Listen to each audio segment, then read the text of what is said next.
You can eat my entire ass if you think I'm going to give charity to a sentence that started out with calling federal judges insurrectionists for giving them unfavorable rulings. I think they should use actual ammo, and if anybody throws a rock or tries to harm one of the police officers, I think they should just use deadly force to stop it from happening. There's no reason why anybody should be putting up with that, and it's disgusting, honestly, that there's so many people that are okay with it. Yeah, shoot on sight? Absolutely. Yeah, of course. I just like how Asmongold has just gone full authoritarian fascist.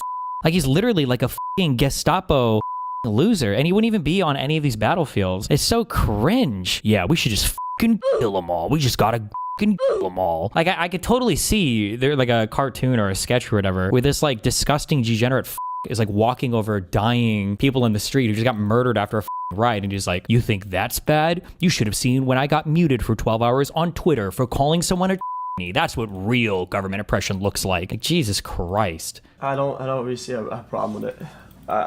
I'm sorry, I don't see a problem with it. Somebody throws an object that could be lethal or inflict permanent injury to somebody, right?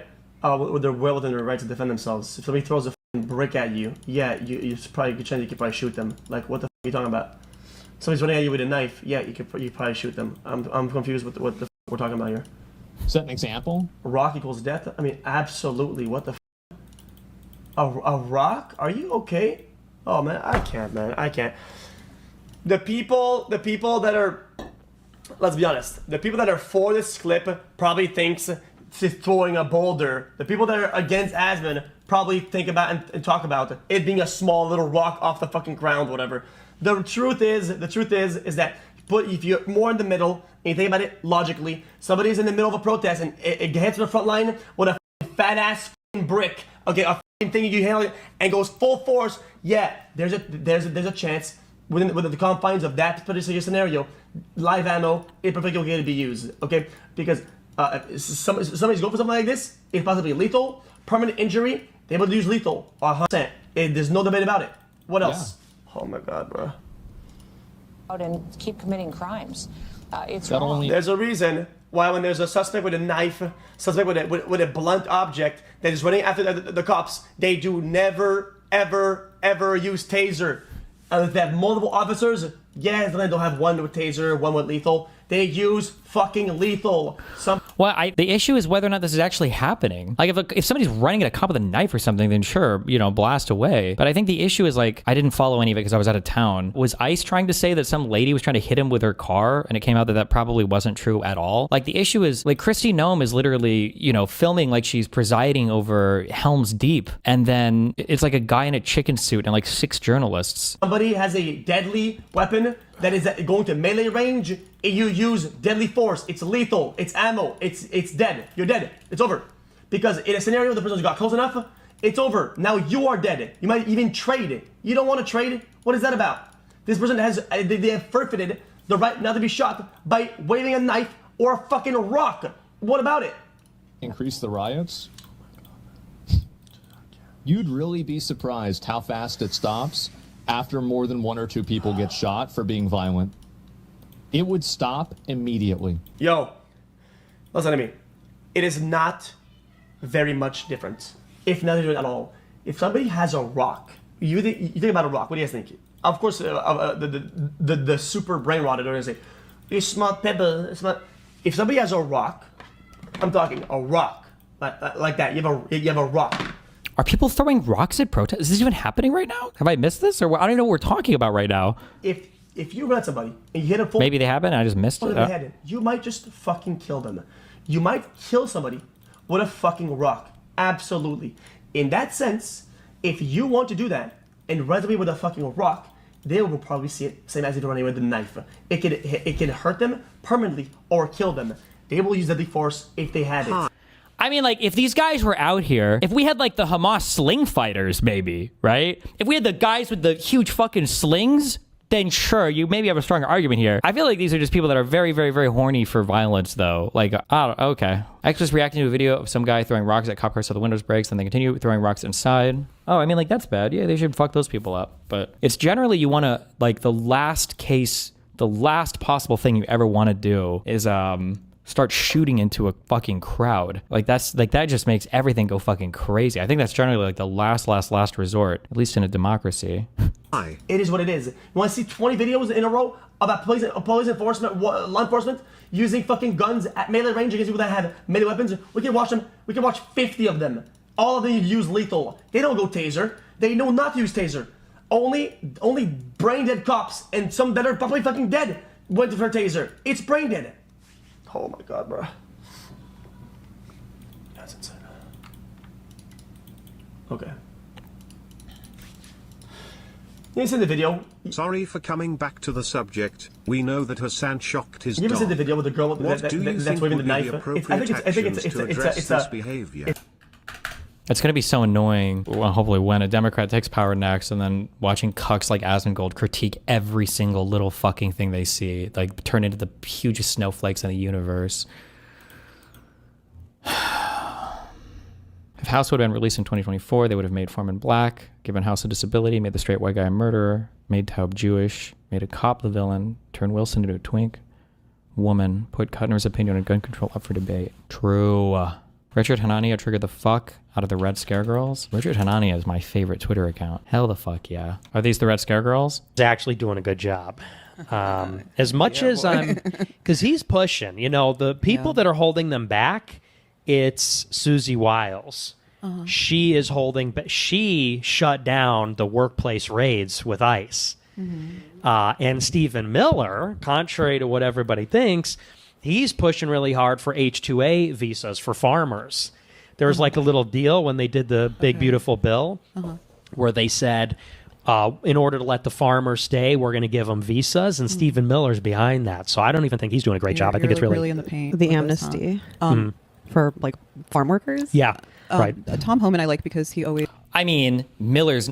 I don't know the full context of this conversation, and Nick is smart enough to know. Nick probably prioritizes culture or whatever over the economy. But Stephen Miller, my guess is the reason why they acquiesced to the whatever visas they needed to for those farm workers was because they wanted to keep the farmers happy, not because they give a fuck about the workers. It seems like really red-faced and drunk, but is actually, if you can get past the slurring of his speech, like pretty articulate and on the ball and is right about everything. Who? But is actually, Tom Homan I like because he always seems like really red-faced and drunk, but is actually, if you can get past the slurring of his speech, like pretty articulate and on the ball and is right about everything, and is very good at shutting down the maneuver, the tactic that the left loves, which is doing the empathy and compassion thing. And that's very important because that's like their number one like card that they love to play. Right. Who's your How demonic. least favorite person in the Trump administration? Vance. It's got to be Vance. Damn. Yeah, I know you guys love him. Woman is actually doing. Like, oh my God, the left does this like compassion thing, you know, the empathy. He's like always shutting that down. Who likes watching women in their 40s talking like 1980s teens about immigrants? I can't believe there's an audience. Damn. If you actually listen to that clip, I'm calmly making a coherent point about how the left likes to use the empathy and compassion card to shame their would-be critics and shut down any criticism, i.e. kids in cages, in order to praise Tom Homan for never taking the bait. Anyone who's ever observed or interacted with the left knows exactly what I'm talking about. Richard certainly does because I'm pretty sure he's complained about this tactic in the past. The point is part of a larger question to Nick about who his favorite Trump administration figure is, not counting Trump himself. Pretty good question, to be honest. I don't mind the green lines and vocal fry memes, but it was a little tedious and insincere when everyone is just piggybacking on the discourse we're pretending to be a voto and not like the girls. Oh my God. You okay? She got hella triggered. All right, here we go. In the case of 8-week-old Midnight, you are not the father.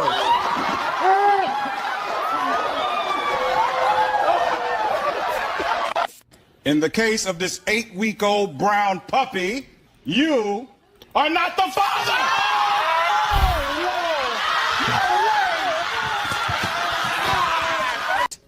In the case of the 8-week-old brown puppy, oh boy, you are not the father.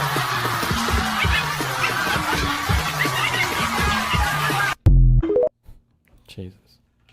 The memo went out, all in unison. Antifa doesn't exist. No Antifa. This is an entirely imaginary organization. There is not an Antifa. Like, I don't even know what Antifa is. There is no group. It's not even like far-right groups like the Proud Boys and Oath Keepers. Compared to right-wing extremists, Antifa-linked violence is rare and limited. It isn't an organization. It is in many ways mythology. It's not like the Proud Boys or the Oath Keepers, you know, sort of defined terrorist organizations with leadership that leads violence. going to start doing research streams. Question: how do you keep the streams entertaining when just reading shit? Is it literally just reading things out loud? It's not entertaining. I take a big viewership hit when I do it. So It's not a highly organized movement. It's a moniker. It's not a unified group like the Proud Boys are. Things like Antifa are things that are thought up. It's all in this guise of going after Antifa, which is nothing. There's no organization called Antifa. Nobody's a member of Antifa because it doesn't exist. They are just declaring into existence something that doesn't exist. There is no Antifa organization, so maybe that's good for social media, but it really is non-existent. They exist on the internet in chat rooms and in 4chan and Discord and places like that where they run discussion boards, trade tactics, documents, things like that. But none of them are called Antifa. I mean, like, this is just true. There is no Antifa organization. I don't know what you're supposed to say to this. Or, I don't know what, like, where is Antifa? I tweeted that out, and I already know that there's going to be some, there's actually a group in Seattle that's called Antifa, and they've got, like, 27 members, and they make $100 a month in Girl Scout cookie sales.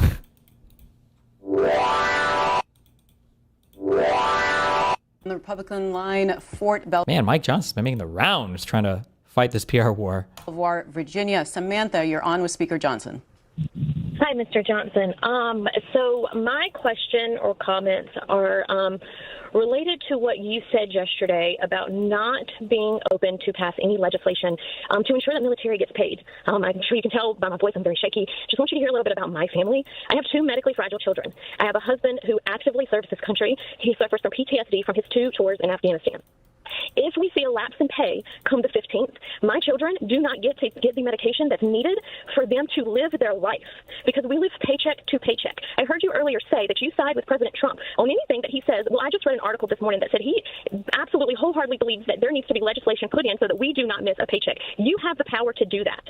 And as a Republican, I'm very disappointed in my party, and I'm very disappointed in you because you do have the power to call the House back. You did that, or you refused to do that just for show. I'm begging you to pass this legislation. My kids could die. Sucks for you. That's called natural selection, you stupid. Unbelievable that you will call in and fucking cry like a baby bitch because you're some fucking loser military wife with no problem voting to fuck over everybody else's shit, but now when it affects you, you're gonna cry like a blubbering, unbelievable, degenerate piece of shit. Well, can you give me my money? Get a job, you lazy fuck. What do? You live on base? What are you doing? Go work. These people, my God. We don't have the credit because of the medical bills that I have to pay regularly. You could stop this and you could be the one. Medical bills? Wow, horrible. I'm sure the Republicans are going to help you. Didn't they just cut your taxes? That could say military is getting paid. And I think that it is awful. And the audacity of someone who makes 6 figures a year to do this to military families is insane. All right. Cringe. Good memes.